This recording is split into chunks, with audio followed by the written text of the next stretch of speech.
anunciava o Salvador, que João Batista anunciava o Salvador. Viva São João Batista! Viva São João Batista! Viva São João Batista! Louvado seja nosso Senhor Jesus Cristo! Queridos irmãos, queridas irmãs, celebrando hoje o 12º domingo do tempo comum, vale a gente lembrar que quando a liturgia se reveste assim de verde, né? Estamos celebrando o tempo comum. E qual é o sentido do tempo comum? É o momento em que os discípulos de Jesus Cristo são formados pelo ensinamento do Mestre. Hoje, Jesus quer formar e educar a sua igreja, os seus discípulos. E o tema da palavra de Deus hoje, queridos amigos, queridos irmãos, é um tema bastante atual. Embora o Evangelho tenha sido escrito há 2000 anos, é um tema bastante presente nos nossos dias. Vocês sabem, queridos amigos, que nós vivemos num tempo, na era da comunicação, né? A gente tem acesso a TV, rádio, internet, jornal e revista. E o tema fé acaba entrando nesse bolo, né? A fé está muito presente nos meios de comunicação. Só que hoje nós temos um grande desafio a nos deixarmos comunicar pelo Evangelho, pela palavra de Deus que foi anunciada hoje. A deixar que a fé, ela fale por si mesma. Nem precise de um meio de comunicação para chegar até nós, mas ela diretamente transmita a cada um de nós a verdade que brota do Evangelho. No mundo atual, a fé, ela é vendida, ela é apresentada hoje como, bastante pertinente nos nossos dias, como um caminho de facilidades. De modo geral, a fé é apresentada como: você tem um problema, venha tal, você vai resolver esse problema, né? De modo geral, a fé é muito aplicada como atalhos espirituais para as pessoas alcançarem soluções rápidas para os seus problemas, não é assim? De modo geral, é assim que é apresentado, né? Quem tem um problema, usa a fé para resolver esse problema, como se as coisas fossem solucionadas numa palavra mágica, na repetição de alguns versículos, ou até mesmo de forma supersticiosa. Mas, queridos amigos, queridos irmãos, é muito importante acolher a palavra do Evangelho hoje por duas coisas. Essa maneira de ver a fé como um caminho de facilidades. Primeiro, os valores. Não é honesta. Depois, a doutrina. Não é bíblico. Dois pontos importantíssimos para os cristãos botarem o pé no chão, para terem uma fé sólida. Por exemplo, alguém aqui tem problema na vida? Levanta a mão quem tem problema na vida. Opa, levantar até o pé, né? No entanto, todo mundo aqui tem problema. Se o padre fizer essa pergunta em qualquer outra religião, as pessoas vão levantar a mão também? Vão levantar a mão. Em qualquer outra cultura, as pessoas vão levantar a mão também? Vão levantar a mão também. Então, nós chegamos à conclusão: fé não é critério para definir se alguém tem problema ou não, né? A fé bíblica, ela não fala de que quem tiver fé não vai ter mais problemas. E quem acreditar dessa forma, mais cedo ou mais tarde, vai se decepcionar com Deus. Porque mais cedo ou mais tarde, todos nós lidamos com alguma dificuldade na vida, né? Todos nós enfrentamos contrariedades na vida, alguma espécie de sofrimento. Quanto mais conscientes nós nos tornamos a partir do Evangelho, mais sólida é a nossa fé, é a nossa crença em Deus. Então Jesus, Ele mesmo no Evangelho, Ele alerta os seus apóstolos, os seus discípulos, das perseguições que viriam à frente pelo fato de acreditarem em Jesus. Então Jesus não apenas fala que a fé não é um caminho de facilidades, como também ele fala: vocês vão enfrentar muitas dificuldades. Ele mesmo fala: olha, o que vocês aprendem de mim, o que eu falo para vocês aqui, vocês falem as caras para o mundo todo. O que eu digo ao pé do ouvido de vocês, subam nos telhados e anunciem a todos. Queridos amigos, queridos irmãos, Ele mesmo tranquiliza os seus apóstolos e os seus discípulos: não tenhais medo. A verdade do Evangelho, ela de fato, ela já não era acreditada no tempo de Jesus. Por que é que Jesus ele fala para os discípulos não terem medo das perseguições que virão pela frente? Porque o mundo, ele precisa de revoluções. E a revolução que Jesus traz é a revolução do amor. No tempo de Jesus, se uma pessoa nascia doente, olha só, se uma pessoa nascia doente, aquela pessoa já era fadada, condenada a ser infeliz para o resto da vida. Primeiro, porque se ela estava doente, ela era considerada automaticamente uma pecadora. Sendo uma pecadora, ninguém podia ter contato com ela para não se tornar impuro também. E essa pessoa, não tendo contato com ninguém, não podia ter um trabalho digno, não podia se sustentar, e ela já era fadada a viver excluída do começo ao fim da vida. E o que é que Jesus fazia com essas pessoas, queridos amigos? Venham até mim, Deus ama vocês. O que é que Jesus fazia com os pecadores? Venham até mim, vocês não são uma raça inferior, Deus ama vocês como ama a todos. Jesus, ele quebra o paradigma. E quando ele quebra o paradigma, ele incomoda as estruturas do mundo.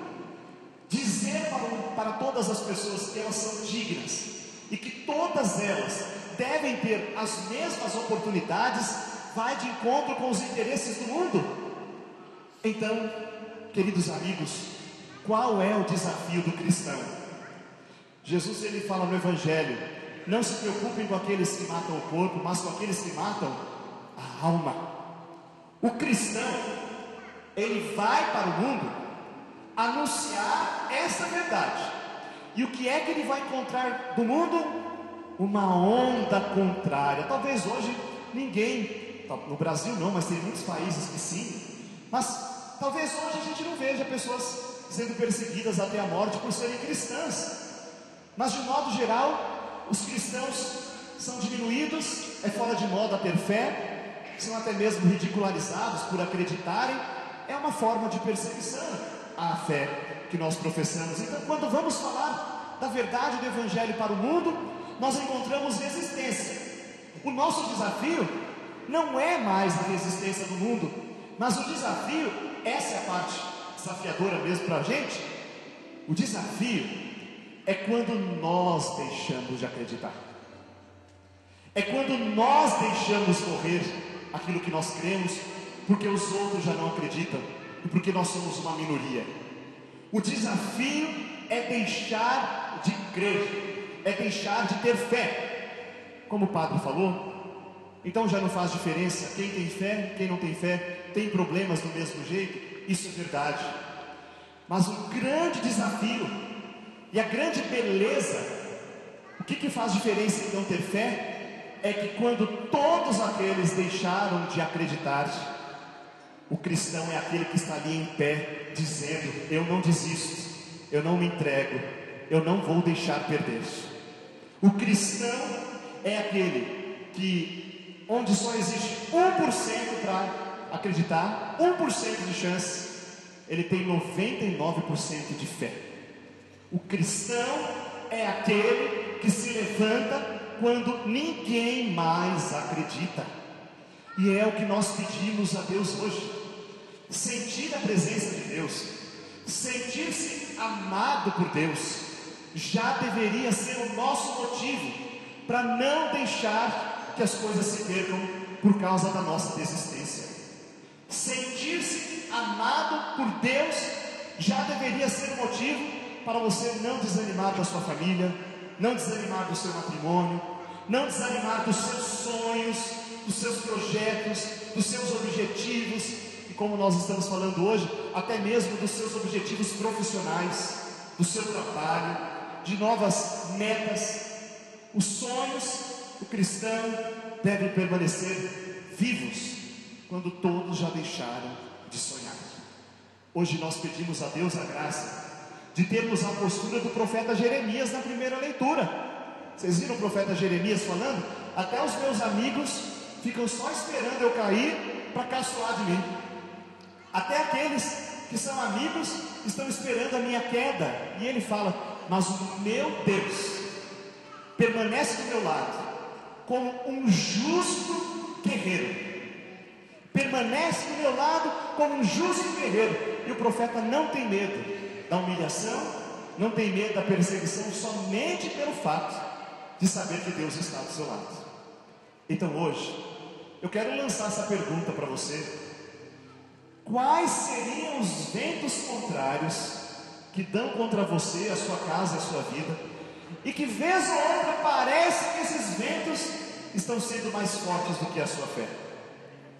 Quais seriam as dificuldades que você tem enfrentado, que seriam motivos para você desanimar, e que hoje a palavra de Deus está falando: permaneçam firmes, não tenham medo.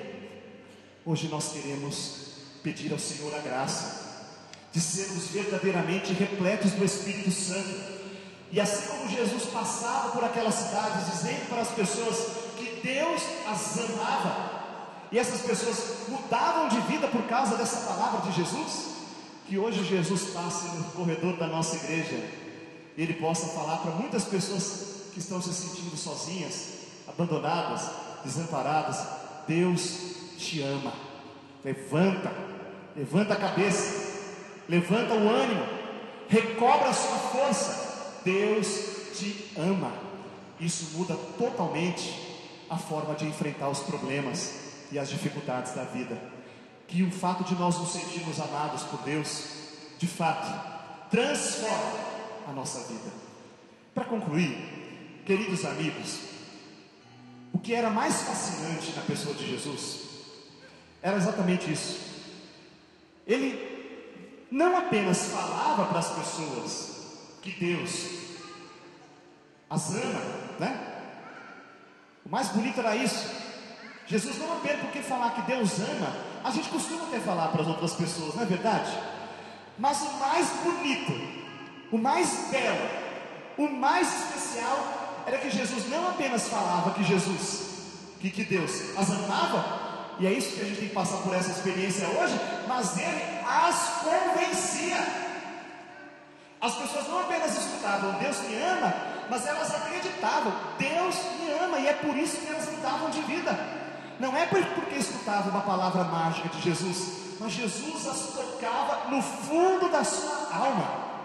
E a partir daquele momento, aquelas pessoas nunca mais eram as mesmas.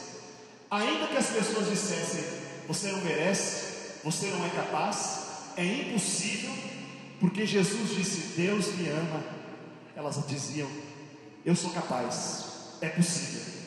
Deus, como significa o nome João, Deus é favorável. Deus é a favor de cada um de nós. Que Deus nos abençoe, nos ilumine, e nesse segundo dia, especialmente para os profissionais, pessoas que estão vivendo a experiência do desemprego, que nesse segundo dia do trido, toda a força, todo o ânimo seja renovado pelo amor de Deus. Amém? Quero convidar você a ficar em pé. Fecha seus olhos um instante, coloca a sua mão no coração. E nós queremos trazer o nosso coração para diante do altar.